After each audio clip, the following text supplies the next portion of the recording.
This is the basil that I grew. It is a little wet. You should pick it early in the day, rinse it really well, and then wrap it in towels and leave it on the counter and let it dry. I learned from Titina that you don't have to pick off each individual leaf. She does the small stems as well, and she does it with the food processor running. But so I can talk to you, I'm not going to start the food processor until I pile a lot of the basil in there.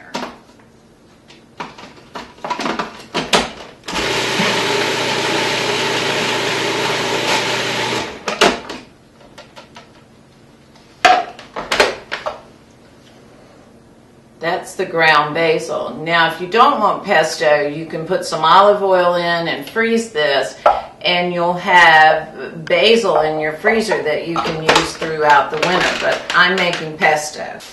Okay, into the chopped basil, I'm going to put some pine nuts. I love these. Now Melissa, my blog partner, uses pistachios. She likes pistachios, and that's fine. I think you can put in anything you want.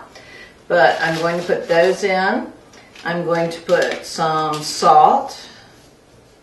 I never measure this. What I'll do is put it in and taste it. I'm going to grind some fresh pepper. So I've got my ground up basil, pine nuts, salt, pepper. I've got a few more ingredients. Lots of good extra virgin olive oil. I buy this at Capri Flavors too, and it's really good. So I'm pouring some of that in. Now you can do this with the food processor, worrying around to emulsify it better, but I'm talking to you, so I can't do that.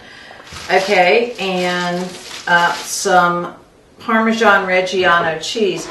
Now, you can grate this. I used to grate it before I watched Titina, and she just threw it in hunks, and as long as the hunks aren't so large that they'll break your food processor, go ahead and just do some hunks. I am going to put that in with the food processor run.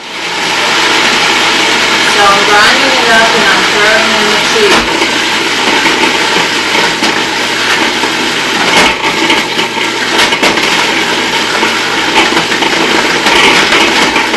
Garlic's really important to pesto. It's not good without garlic. I got this garlic at the Western Wake Farmers Market, and it could be a little bit fresher, but it's still fresher than the garlic you get in the grocery store. So I put the knife there, be careful, smash it.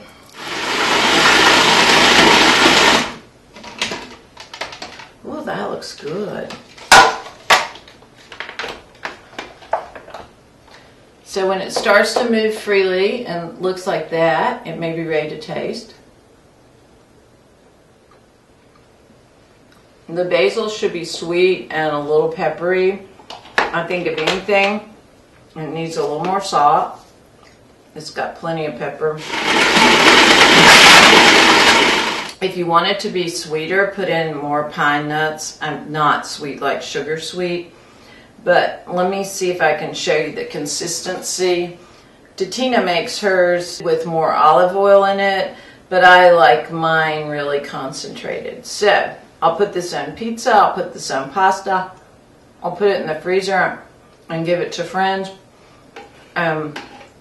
It's really nice to give as a Christmas gift or a hostess gift because it came from my garden and it tastes like summer. And that's how I learned to make pesto.